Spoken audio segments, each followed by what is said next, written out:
Hello.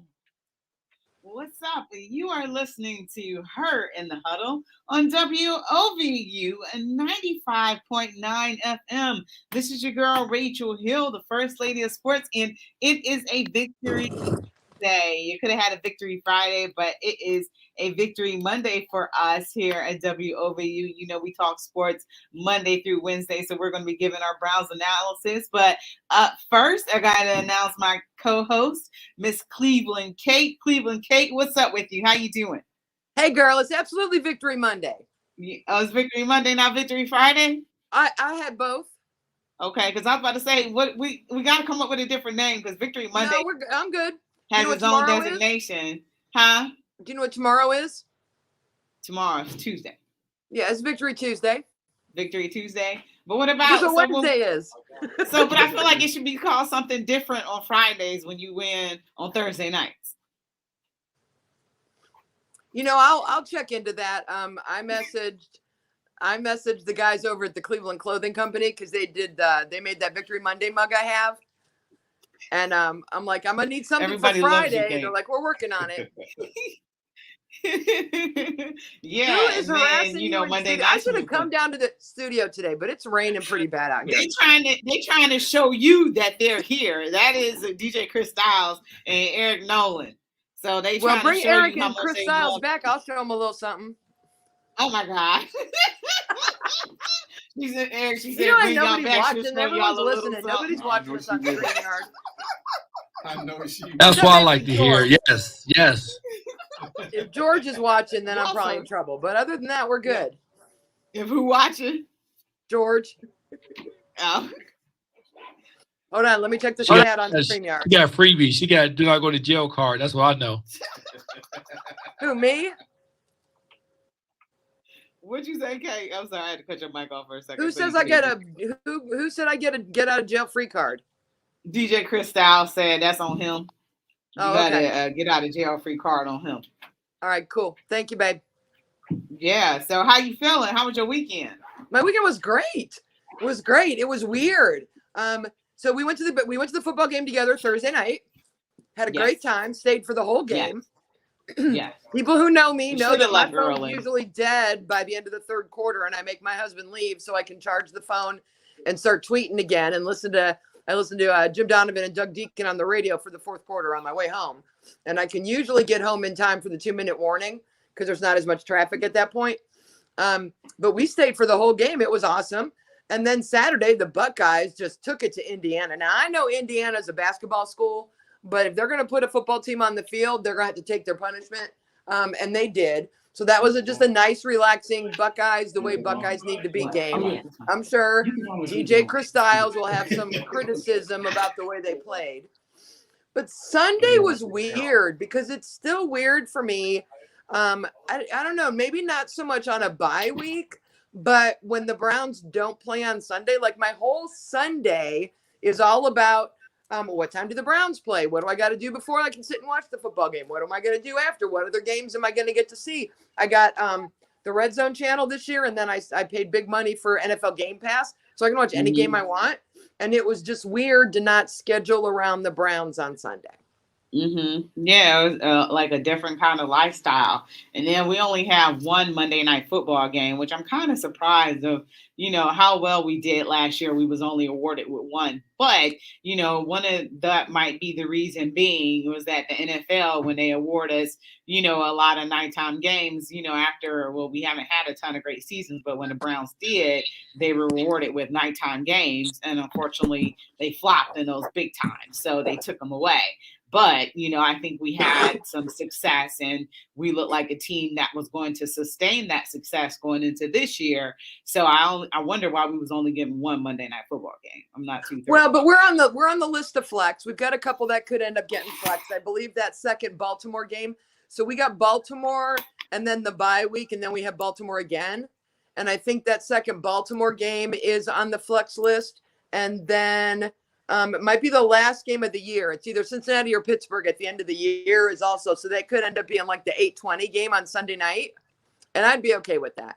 I think the players prefer the regularity and the consistency of, 1 o'clock Sunday or 4 o'clock Sunday. Playing early on Thursday is tough. And then even a day late on Monday, it just, football players I don't think are as superstitious or as they're not as much, rooted in their what do I want to say? Their patterns of behavior like baseball players are. But I think there's still routines. There's still a certain routine that they have for the week that they go through every day to prepare. And I think it messes it up when they're not just playing a normal Sunday. So I don't mind that we don't have the nighttime games. Frankly, I don't mind that the whole nation isn't going to be watching us anytime soon just because, we're going to have Case Keenum. I fully believe Case is going to start this Sunday against Pittsburgh. I think so too. We have a fairly, I'm not going to say easy, but we don't have a terribly difficult schedule up until the bye week. And I would like to see Baker just rest, relax, and heal until the bye week. I don't think he's going to do it, but that's what I'd like to see. I think Case can handle the next handful of games we got going on. We're worried about, the Patriots or the Lions. So we'll see. We'll see. I'm not all that worried about Pittsburgh on Sunday, frankly. Yeah, we're going to get to that, but tell me apparently your I thoughts. need to be worried about the Bengals. Did you see the Bengals-Ravens game yesterday? Yeah, I caught a large majority of it. We're going to get to that too. But what are your thoughts about the game against Denver on Thursday night? So I just thought, number one, like we knew it was going to be a whole bunch of guys playing that and nobody knew their names. Denver has 25 people on IR. They have more players on IR than anyone else in the league. But we got Jarvis back, which is huge. The very first play of the game was to Jarvis, was a reception to Jarvis. He is such a presence for that team when he is in uniform and on the field and doing what he does, that there's a boost to that. So I was hoping, I thought he had the right opponent to come back against because I thought we could take Denver, and we did. I heard a lot of criticism that it was only 17-14, but we could have easily put another 7 on the board at the end of the game. Very heads-up play by Dearness Johnson to not take that touchdown in with a minute left. Why give them the ball back? You have the lead. If you can kill the clock and win the game, that's what you do. We saw that kind of heads-up play out of Chubb last year in a similar situation. So I'm not real worried about the only 1-by-3 factor. We won. With a whole lot of people filling in. We had a lot of backups on the offensive line, and we still managed to run the ball. Dearness Johnson looked really good. I'm not saying he's taken a starting job away from Kareem or Chubb, but it's nice to have depth at that position. I don't think Denver was prepared for our running game because they knew Chubb and Kareem were both going to be out. And I don't think they were really prepared for it. They don't have a good run defense anyway. So it's a good thing we were able to do that. Still have some kinks and some problems we need to work out. But I feel like I'm singing the same song that I was singing the last 2 or 3 weeks. While we still have all these injuries, especially on the line, it's hard for me to really criticize the play on the field. Right? Mm-hmm. So, I mean, Keenum got... I think it was a very last minute decision. Like Wednesday is when they made the decision that Baker wasn't going to play and Keenum was going to start. So he did not get a lot of reps with the ones to prepare. I expect a lot more from him against Pittsburgh because he'll have 12 days, right? 11 days. So as long as they know that Baker's not playing, they don't have to announce it to anybody. You don't have to tell Pittsburgh Baker ain't playing. Frankly, I think it's better for Pittsburgh if Keenum plays because I think the defenses have enough film now on Baker and what he can do that they're giving him a harder time. He's been in the league long enough. Case has been in the league a long time, but he's played with different teams in different schemes, and I think he still surprises some defenses. They're not quite ready for him. So having this nice long break and letting him get some reps in with Jarvis and OBJ and, Higgins and DPJ and all that, I think is good for the team, and I'm just calling it now that Case is going to start against Pittsburgh. I think that this was a perfect bridge game for this team to bridge them to the game against Pittsburgh. The way that the offense was designed, almost the whole way that the whole game was designed, I think was perfect because you didn't have Baker. You had Case Keenum in there, somebody who's played in Kevin Stefanski's system, who knows him, who he coached, who's won an NFC champ. Did they win that NFC championship game? no, they made it to the NFC Championship game. Yeah, they won playoff games. They didn't make the. They didn't win the champion. They didn't get to the Super Bowl. Yeah, but I thought it was a perfect game. It was a perfect game plan to play to the strengths, and they didn't ask them to do much. They asked them to do just a little. They didn't go deep particularly or anything like that. They didn't really have huge pass plays or anything like that. They dinked and dunked and, had maybe a couple 20-yard plays, but they didn't really go for much outside of that. So it was a perfect where he wasn't asked to do a ton. Just get us through this game. And I think that Kevin Stefanski game plan this game perfectly to play to Case's strengths, because you didn't know what you were going to get. You didn't know what you were going to get, out of the offensive line, because Jedrick Wills came back, which is good, but he's playing on the ankle that's hurt. But Von Miller, you got Von Miller talking about he's going to kill people on the offensive line, and he went directly against Blake Hands, and I think Blake, had held up pretty good until Von Miller went out. But I think that it was, I think it was a bridge game to get us to the next, where much wasn't asked of the whole team, and Dearness Johnson was the surprise. Now was he nominated for AFC Player of the Week or something like that? Yeah, I think So I think that's. I mean, a lot of people complained. I was calling that a must-win game. And a lot of people are like, it's not a must-win game. It's too early in the year. It was absolutely a must-win game. Like, but you know it was a must-win game. Mentally, it was a must-win game. Maybe you didn't have to win that to have a shot at the division. Although with the Bengals beating the Ravens, you absolutely did need that win. I'm saying mentally, this team needs to know that when it's time for next man up, that they can win, that they can play, that they can win the games they should win. On paper, they're a better team than Denver. At the beginning of the year, I had this booked as one of my 13 wins. So they needed to win that game. And it was absolutely a must win for me. And they got it done. So, now it's on to Pittsburgh. Yeah, I'm ready for that game. I'm still have a little bit of trepidation with that game coming up, but going back to before we get into the offense and defense in the next segment, I think it was just a game that was well schemed and real well planned. If anything, this might to me be Kevin Stefanski's best game as far as play calling goes, because you won a game this was a must-win game. You cannot go down 3-4 in this division, in this league, if you have aspirations for the playoffs, because I don't know if 10-7 is going to get it done this year. No, I agree. But that's one of the benefits of Stefanski knowing Case Keenum as well as he does. He does, having coached him through 14 games in Minnesota, having spent that time with him, it was very easy in his time here for Case to pick up what he wanted to do. I don't know long term that kind of game plan works for us, because I think Baker's capable of more, and I think he's limiting Baker a little too much, but that could be because of the injury. So no, that's not a self-sustaining type, system. It was just for that game, and that was what was needed, because this was a must-win game. I agree with you, Kate. They could not go down 3-4. So I think it was perfectly called for the situation that we were in, and getting Jarvis back. I think the first ball to him, I think that was a great thing to get him in the game, get him in rhythm, and get the crowd into it as well. We were loud. The first drive was like 5 plays, right? It was Jarvis, boom, boom, boom, and then OBJ, and then Johnson, right? Yeah. It was that fast. Yeah. And we always do well on that first series, that scripted series. We come out, bang, bang, bang. And then, the doldrums of the game transpire.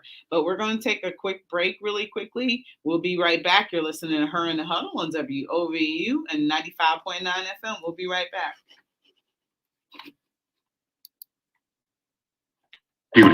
Okay, but first I have to check my Facebook. Facebook? You know how to use it? Of course I know how. I took classes at the Thea Bowman Center. What do you want the computer for anyways? I finally decided to get my GED. I just need some help. I'm so happy to hear that. Well, Thea Bowman Center does that too. You can get your GED online or in person. Let me help you get registered. Log on to theabowmancenter.org or call 216-491-0699. Thank you. I can't wait to get started. Me, I can't wait to see you get started. This message is brought to you by the Thea Bowman Center, and WOVU 95.9 FM, Our Voices United, a Burton Bell Carr community radio station.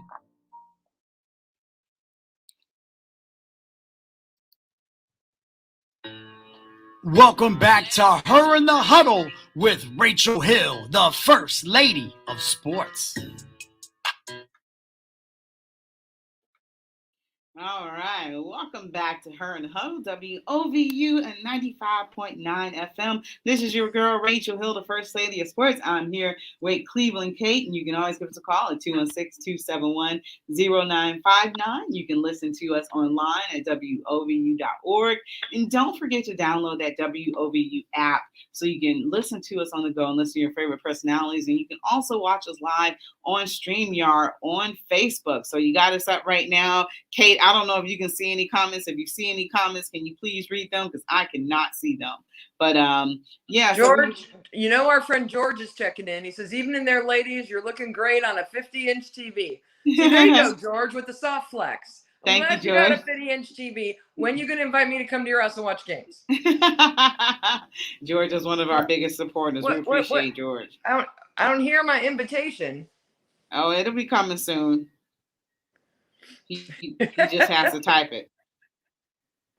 It'll be coming. So, let's talk about Dearness Johnson a little bit. Did that performance surprise you at all? It didn't surprise me because I remember him when he had opportunities to play last year, especially in that Dallas game.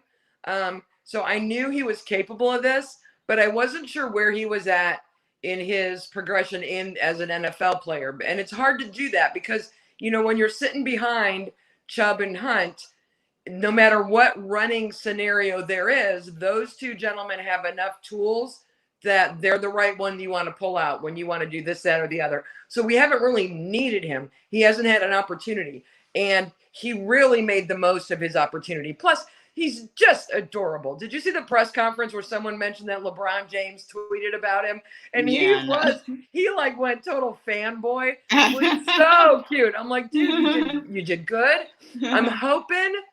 He seems very down to earth. He seems like a good person. I talked to a couple of people today that actually know him personally, and they said that's exactly what he's like in real life.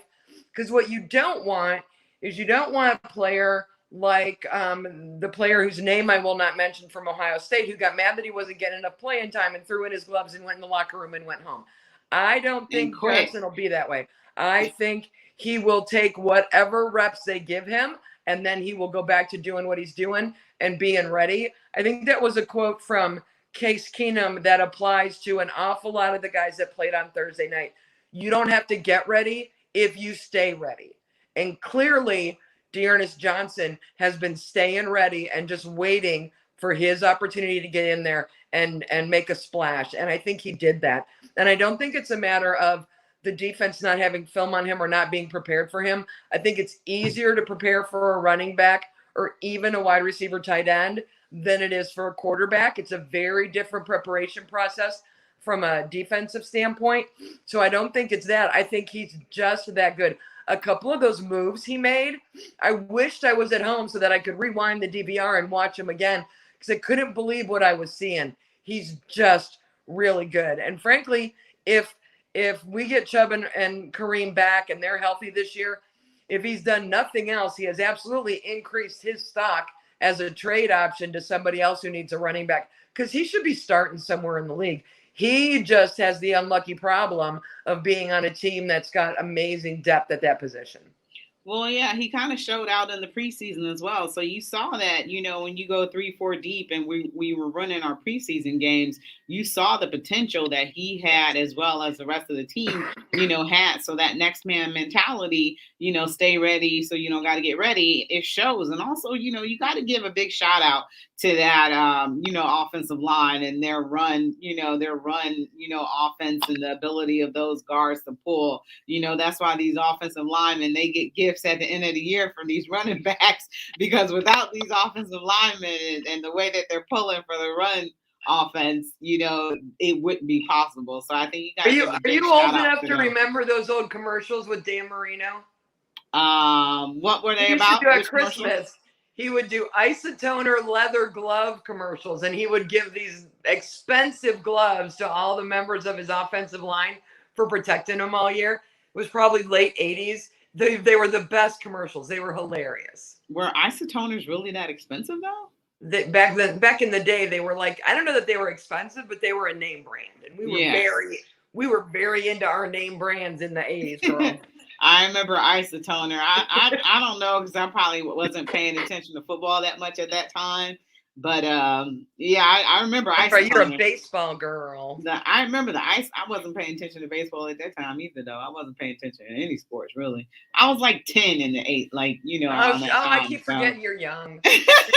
So I was paying attention to like Barbies at that time still. So, but yeah, I think Dearness Johnson looked great, and it just goes to show the depth that this team has, because he had 156 yards. Yes. Yeah, and that's what is that, like a rookie record almost, I think, or something like that? I think so. I just I don't know that he counts as a rookie, but I know at one point I looked up at the scoreboard and we had 131 yards team rushing, and Denver had 30. Yeah. And I was like, nice. Yeah, nice. I think he's going to stay humble.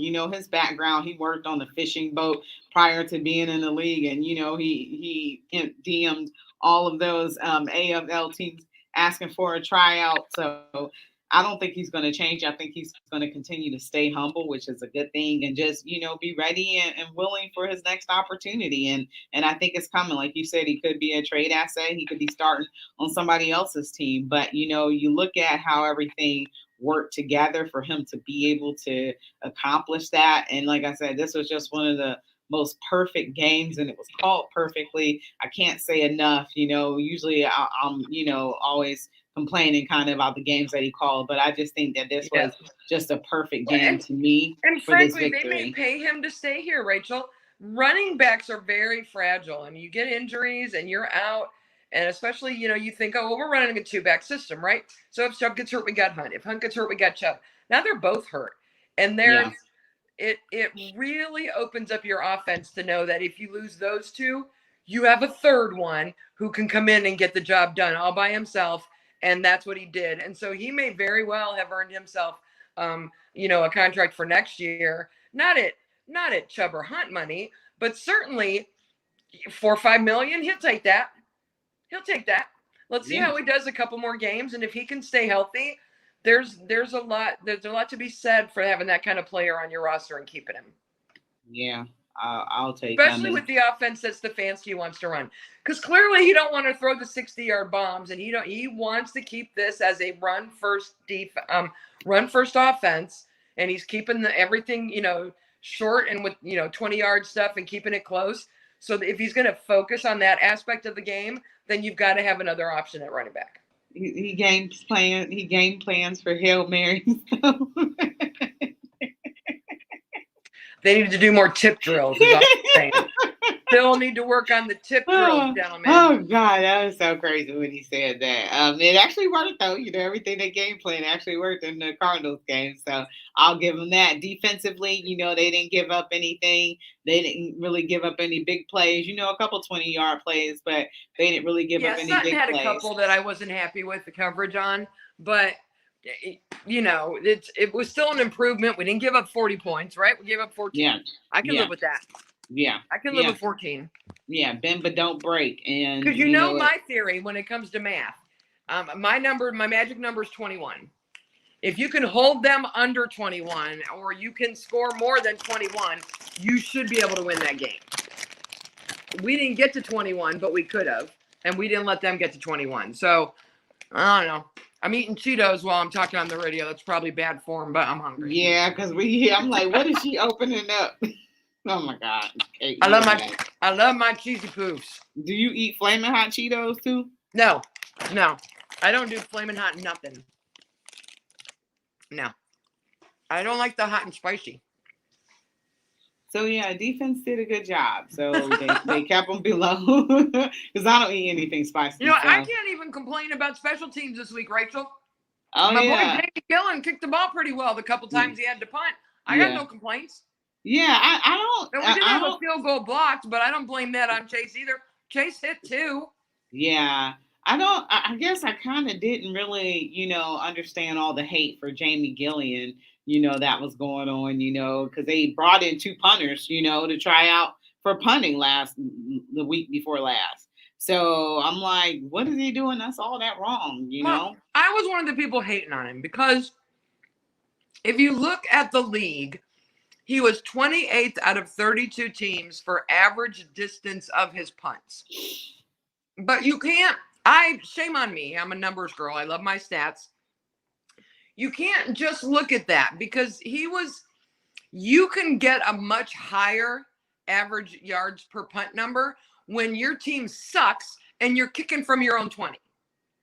But there are a lot of times where he's kicking from like the 50 or the 45 and it's too long for a field goal and he's kicking to the end zone. You know what I mean? So those it looks like shorter punts, but the reality is because of the way the offense was doing and because of the way the field position was, he didn't have as much of an opportunity to have like a 48-yard average on punts because we're not punting and we're not punting that often compared to other teams. So I was looking at a couple other numbers. I'm not sure why they had people coming in. They should know these things more than I should. You know what I mean? But upon reflection, I felt bad that I was giving him a hard time about the length of his punts because it's all relative, right? I feel like there's something that could be easily corrected, though. Yeah.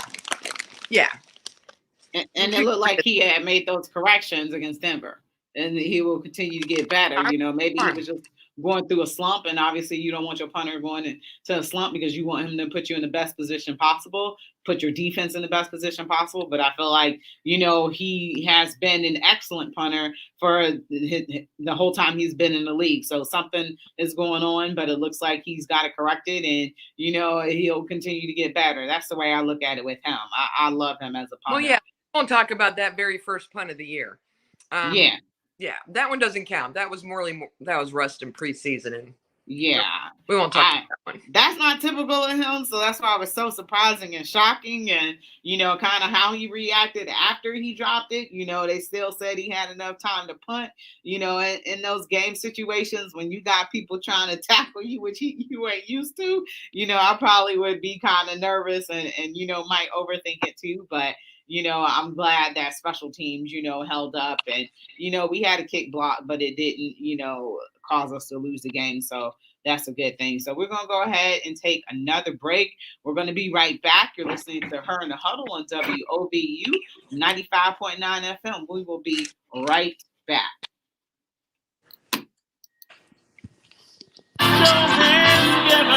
Put your hands together for the praise and worship event of the year. We come to praise him Saturday, November 6th, with gospel sensation still under construction, live at Painesville Assembly of God, with your host and praise and worship leader, Jay the Gospel Kid, 10949 Johnny Cake Ridge Road in Painesville. The show starts at 5, doors open at 4. You don't want to miss this epic event. We come to praise him with Still Under Construction, hosted by Jay the Gospel Kid, live Saturday, November 6th at Painesville Assembly of God, 10949 Johnny Cake Ridge Road in Painesville. For more information, call 440-376-8949. That's 440-376-8949. Brought to you by Still Under Construction and WOVU 95.9 FM, Our Voices United, Burton Bell Carr Community Radio. Put your hands together. Put your hands together. Put your hands together. Welcome back to Her in the Huddle with Rachel Hill, the First Lady of Sports. All right, welcome back to Her in the Huddle, WOVU and 95.9 FM. This is your girl, Rachel Hill, the First Lady of Sports, and I am here with Cleveland Kate. And we were just talking about the Cleveland Browns. We do sports here Monday through Thursday at WOBU. So the game had not happened just yet. For On the Mat to talk about it, they gave you a preview, and then it happened Thursday night. But here we are on a Monday talking about it. So welcome back. Now, one of the things that we just went over offense. We talked about defense and special teams in Cleveland. Kate, I want to know from you what to do about Odell Beckham. He had a couple catches in the game, but he went out on the sidelines. He made a catch and then went out on the sidelines because he was in a lot of pain. So he said he plans on playing, though. Do you think that Odell should play through pain? Because right now I am thinking that if he's hurt, he needs to sit down for a little bit, take a little rest, take a couple games off, and let those shoulders get together. Because right now Odell is not playing like Odell Beckham should. And right now everybody is hating on Odell. I think he's a great receiver. I think he can be a great receiver. I think if we game plan better for him, you will get a better Odell. But I'm kind of thinking he needs to sit out for a game or two to let those shoulders heal, because apparently both of them are messed up. So if you are a wide receiver, your job is to catch the ball. So the one thing that you need more than anything is your arms to be able to do that. What are your thoughts about Odell and those injured arms? I think Odell's a big old crybaby, and he needs to suck it up and play and catch a ball. He's doing that.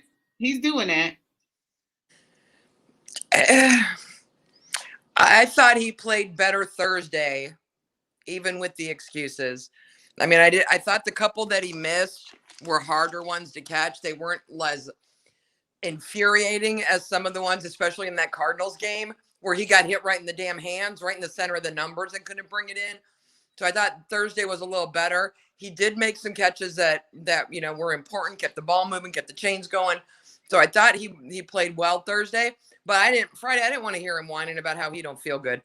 Keep that prima donna stuff to yourself. I got other people playing hurt. Don't make excuses. When you run your mouth and you say things like, I'm Purell, I'm 99.9%, then you better back that up.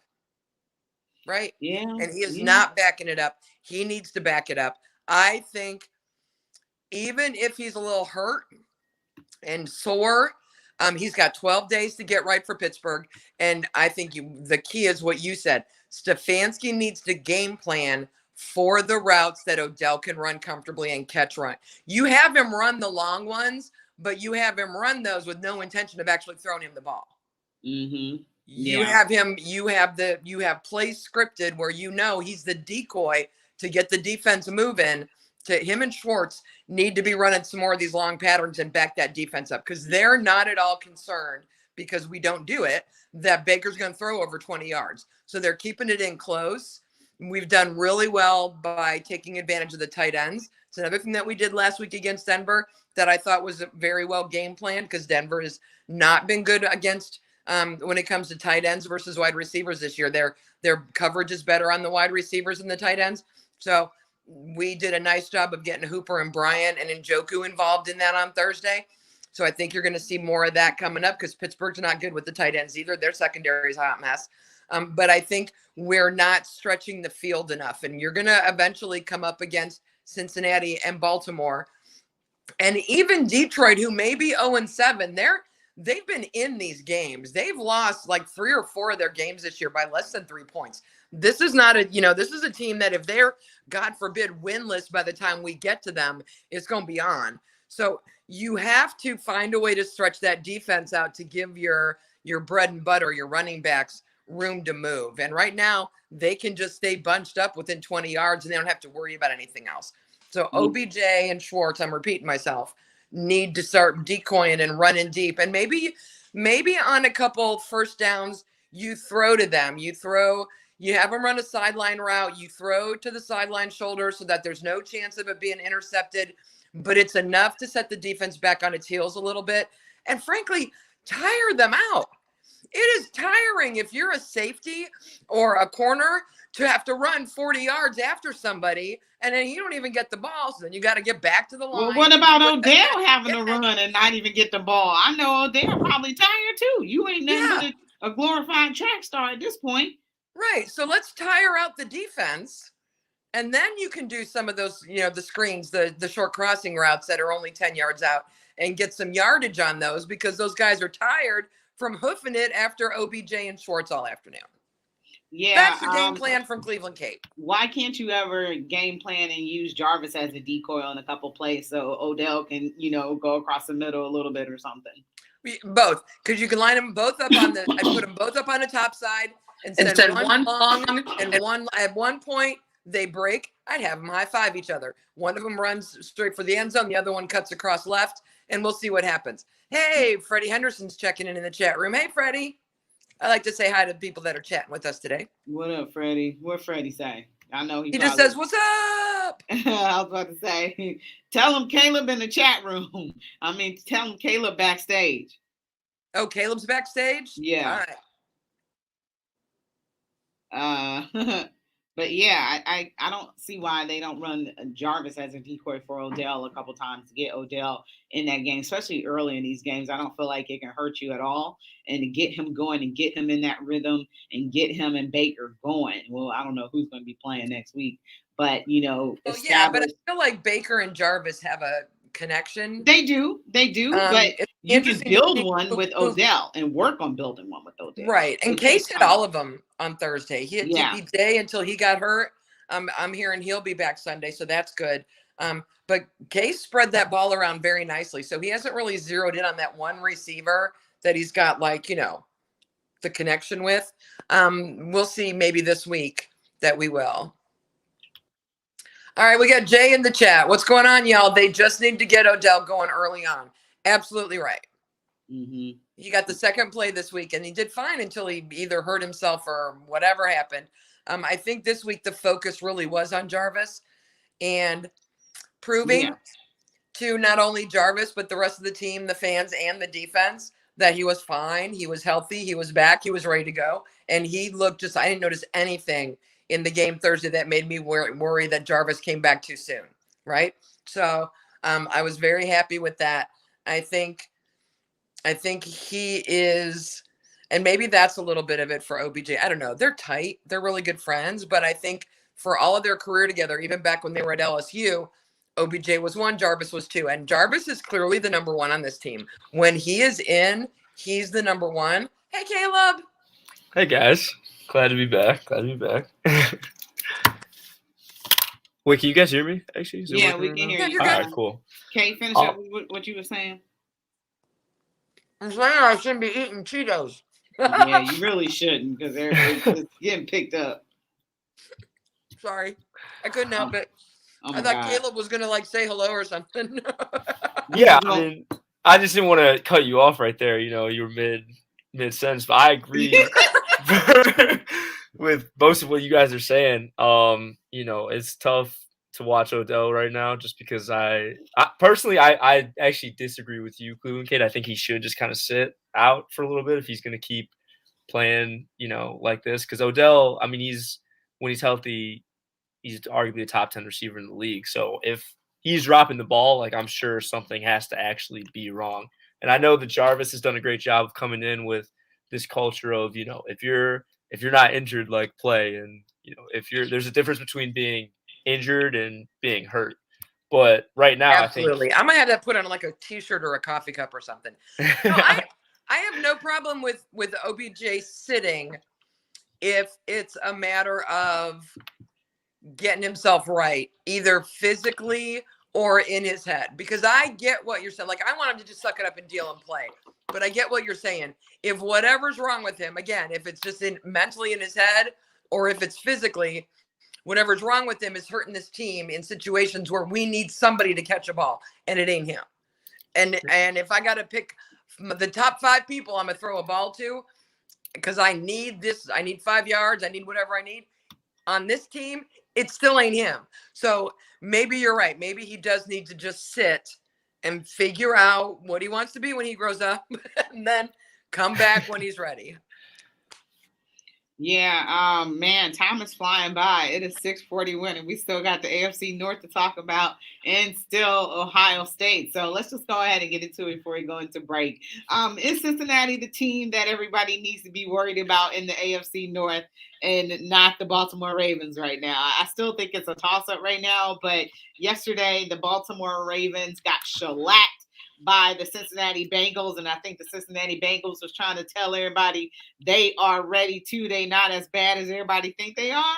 And they took them to the woodshed in Baltimore, Maryland yesterday. So great win for the Cincinnati Bengals. So are Cincinnati Bengals for real, y'all, or what?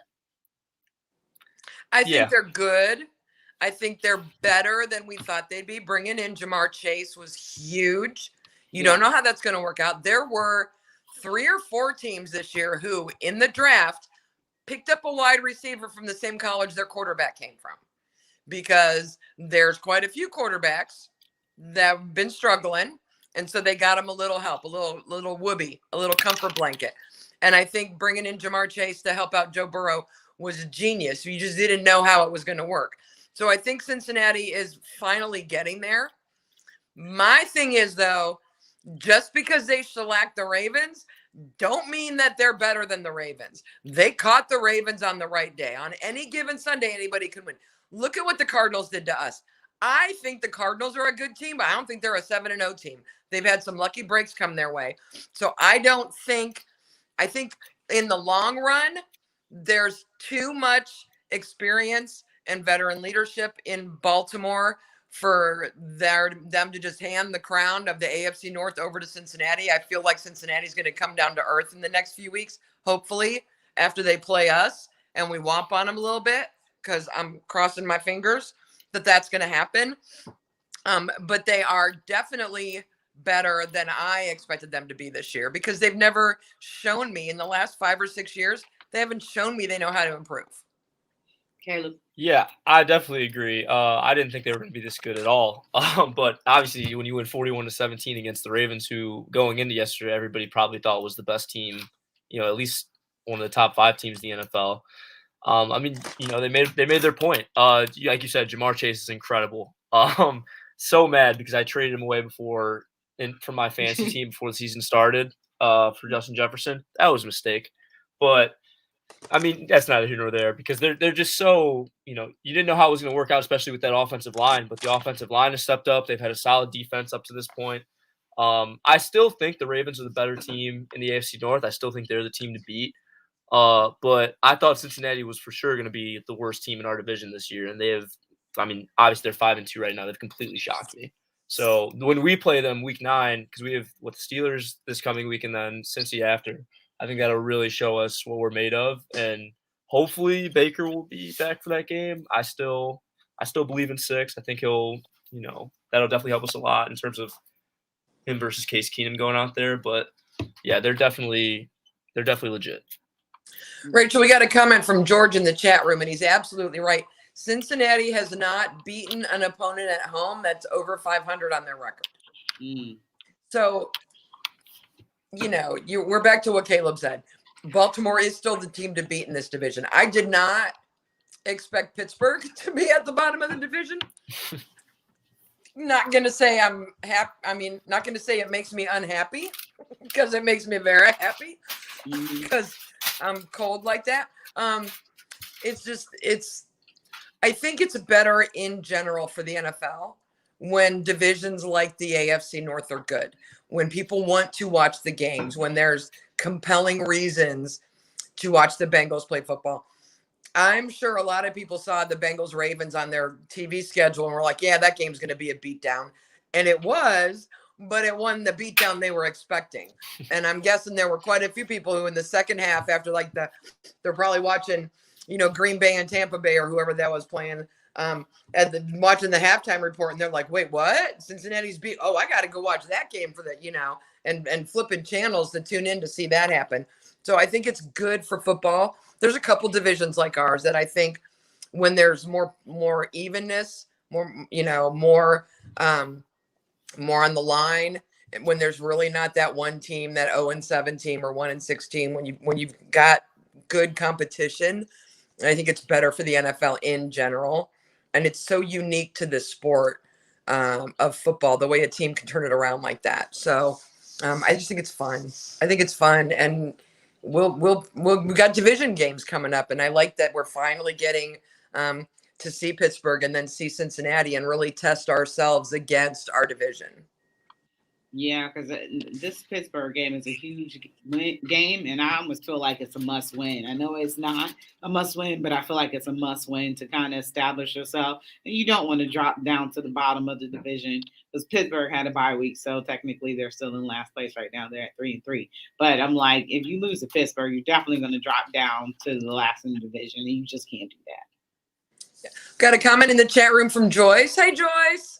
Great show. So happy for Dearness Johnson. So humble, and humble is good and needed more on this team. And she's right. And then we've got someone else in the chat asking about how we've got Jarvis playing in the slot a lot, why we don't put OBJ in there.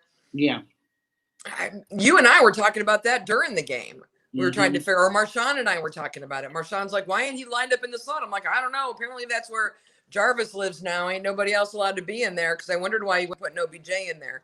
So I think both on the offensive side, at least, this team is really turning into what we thought it would be. There are legit serious weapons that are good, solid players that are not going to cause you locker room drama and are going to produce on the field. And that bodes really well for the rest of the season.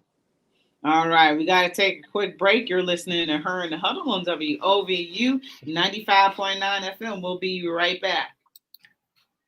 Why you go and listen to WOVU 95.9? Hey man, WOVU is that trending station, man. They got the best music in the area. They got the independent artists. They're all over Cleveland. They have something for everyone to listen to. Even the youth can dance to the rhythm of WOVU. Don't be a bumbleclot. Keep that dial locked to WOVU 95.9.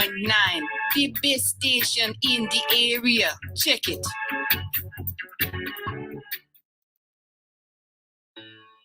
Welcome back to Her in the Huddle with Rachel Hill, the First Lady of Sports. All right, welcome back to Her in the Huddle, WOVU and 95.9 FM. We got comments in our StreamYard, so you can watch us live on Facebook. And you can watch us through my page, I think, right, Kate? Yep. Look for Rachel L. Hill on Facebook, or they can call in. Rachel, what's the phone number to call the station? It's 216-271-0959. So you got a few different ways to get in touch with us. But so I agree with your point about the AFC North. Everybody wants that division to be good. And I think that, it's great parity when it is for the league. And I can't wait to see some of the matchups. And I can't wait to see us against Baltimore, at full strength. But I know that's probably not going to happen. But Caleb, we got about 10 minutes left on the show. We got you here to talk about some Ohio State with us. Are we done with the AFC North? We done? There's more to come, though, because we ain't, we just had one matchup in the AFC North. But now we're about to get into that minutia of having more matchups in the AFC North. So with the Browns taking on the Pittsburgh Steelers this Sunday, I'm pretty excited for that. So Caleb, man, what's going on with Ohio State and the victory that they had on Saturday against the University of Indiana? Well, this is the Ohio State that we expected to see at the beginning of the season. CJ Stroud, I don't know if he must have been hurt the first couple games of the season, because since he sat out the Akron game, every game he's been phenomenal after that. He's been, 5 touchdowns, 4 touchdowns. This week he had 4 touchdowns. It's awesome because we're blowing all these teams out, especially a team like Indiana who hasn't been great this year. Kind of a big fall off from last year. I thought they would have been able to kind of carry some of that momentum, but things happen and whatnot. But it's just nice to get another win against someone in the Big Ten. It's always nice to get an extra conference win, especially going into the playoff, going into Penn State week. Unfortunately, Penn State lost this week, though, to Illinois, which is not – the vibe around the game, it's not – still everybody's really excited on campus and whatnot, but it would have been a lot nicer if that was still a top 10 matchup. Just, having them at home. Ohio State, we're wearing new jerseys this weekend, all scarlet. So that'll be exciting. Yeah. What? All scarlet. Oh, that's gonna be dope. The whole stadium is wearing scarlet. Everybody's gonna be wearing red. It's gonna be crazy. So it's lots of buzz. We look great. There's really nothing else to say about it. We're just handling business right now. It's exactly what we expected to see And we need to keep, building on these games like this. I mean, and Penn State, they'll definitely be a little hungrier. Obviously, you never want to lose a game, but when you lose to an unranked Illinois, I mean, that's just they're going to have a little bit of a fire. Well, and it took them 9 overtimes to lose to an unranked Illinois. 9 overtimes, and it was only 18-20. I mean, hear me out. Overtime rules in college. First overtime, they get the ball, and then you get the ball, and then after that, whoever scores wins. If it's still tied, second overtime, we do a shootout. You get your field goal kickers, you put them on the 20-yard line, they both kick. If they both make it, you back them up 5 yards, and you keep doing that, kind of like the high jump, and you keep doing that until somebody misses. Because those shenanigans, there was one play early in the game, I was getting incredibly aggravated with the officials, where Illinois scored 2 touchdowns that both got called back by penalties, and they ended up coming away with 3 points. And I'm like, that's the hardest 17 points I ever saw someone earn to only end up with 3. They were just ticky-tack penalties, and it was almost like they had it in for them. I'm more afraid of Penn State now than I was, because after losing to Illinois, they're going to be out to prove something. I'm glad it's here. If it was there, I'd be a little more concerned. But it was just, to your point, it was so nice to just have a nice, relaxing Saturday while Ohio State beat down a basketball school in our division. And we got to just watch them do what they do. My question for you, though, Caleb, is, do you think, for when it comes to C.J. Stroud, that watching McCord play in that Akron game and seeing how well he played might maybe be motivating Stroud a little bit? Like he's maybe a little worried that McCord wants his job? I think it definitely is. But I think that's also a part of the culture at Ohio State. Like, we have so many great players, and I think Coach Day is a great motivator to the point where he can get the most out of his guys. And when you have so many other great players and like 5 stars around you, I mean, if you want playing time, you're going to have to, separate yourself one way or another. And when you have 2 quarterbacks, or I mean, all of our quarterbacks are 5 stars right now. And a guy like Kyle McCord, when he's the backup, that definitely has to light a fire under you, because if you're not doing your job, like, at the beginning of the season, I was one of those people who was saying, I don't know if CJ is the guy. And obviously, I would continuously talk about how we're so spoiled by Justin Fields and all this and all, whatever. But he's obviously responded in a great way. This is what I originally thought he was going to be like at the beginning of the season before, anything started. And, I just hope that he can continue playing like this, because he's been accurate. I mean, he's stretching the field well, getting, plenty of guys the ball. He honestly looks like a Heisman candidate right now. If you got rid of the first 2 games of the season, I mean, especially with the way that all the other candidates have been this season. So, I think he'll continue to play great. Yeah, I'm with you. Is CJ Stroud for Heisman or what? What are his chances? I think he's got as good of a shot as anybody else. I mean, there's no one that's really dominating. There's still enough games left. We've seen some weird losses. Alabama lost the game this year. We've seen some weird losses and weird behavior from people. God forbid injuries happen. It's a little early, but I think it's appropriate that he's in the conversation, that he should be in the conversation, because he's shown a lot of growth since the first couple weeks of the season, and it's just going to keep getting better. That Michigan game is going to be huge. So huge. November 27th is coming. I love the fact that Michigan's good this year, because it's going to mean that much more when we completely wreck their season by beating them. So I'm watching them every weekend, and I'm like cheering them on. I'm like, that's right. Win another game. We will crush you in November. We will ruin your chances of anything. We will send you home crying. Speaking of Michigan, supposed to cheer for them. Well, they actually play Michigan State this weekend, so that is a huge game. Because it's still a top 10 matchup.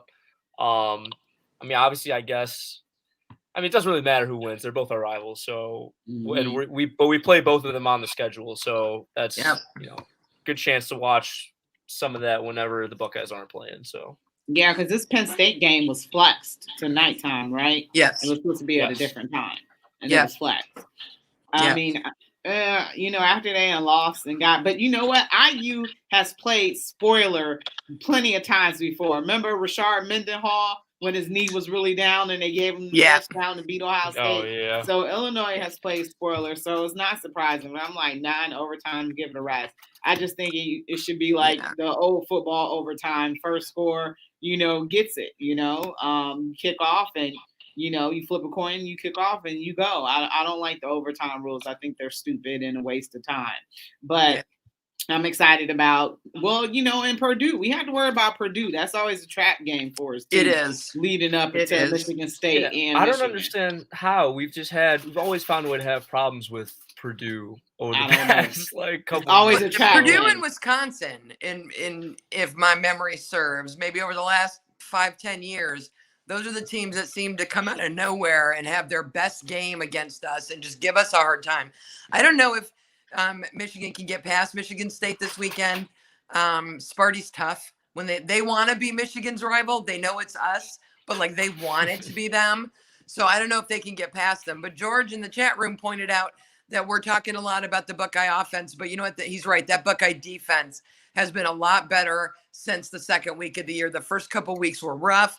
They have really picked up their game and gotten a lot better. And I'm feeling much better about their ability to really hold their opponents down and keep their foot on their neck and keep them from scoring. This will be a real test for them this weekend against Penn State's offense. But he's right. The OSU defense has come a long way so far this year. Yeah, massively improved from the first game of the season. I mean, it's light years away from where we were at the beginning. I think Alabama got another loss in them, though. I don't know. I think Bryce Young's a stud, and I think Nick Saban will eventually kind of he always finds a way to weather the storm. It's like Bill Belichick, they're always just going to be, what you're getting from Alabama. I still think they'll probably make the playoff. I see them losing the SEC championship game. They won't be a 1 seed, but they'll still make the BCS. They'll make the bowl playoffs because they're Alabama. And people say it doesn't matter, but it does. They like teams that travel well, whose fans will buy tickets, who will spend money, and that it is what it is. Cincinnati needs to get in. I want us to play Cincinnati. We don't have enough in the teams. playoff. There's not enough slots for Cincinnati to get in. I'm saying Cincinnati talks a lot aloud, though. I'd expand it to 10 teams, give 2 a bye, have 4 games, get you down to 6, and then go. But I just want more football. Match up in the national championship. Well, I want 2 more games, and I want these rookies that are going to come out next year, these kids in college that we're going to draft next year, to have a couple more games under their belt, because I'm seeing a lot of them. We'll see how it goes this year. The last few seasons, at least, by the time you get to mid-November, early December, these college kids are gassed. They're not used to playing 18, 17 games when they need to lengthen the college season. Yeah, well, this is it for us, man. That was a quick show. Want to thank you, Caleb. Thank you, Cleveland Kate. And this is Rachel Hill, and you've been listening to Her in the Huddle on WOVU and 95.9 FM. And we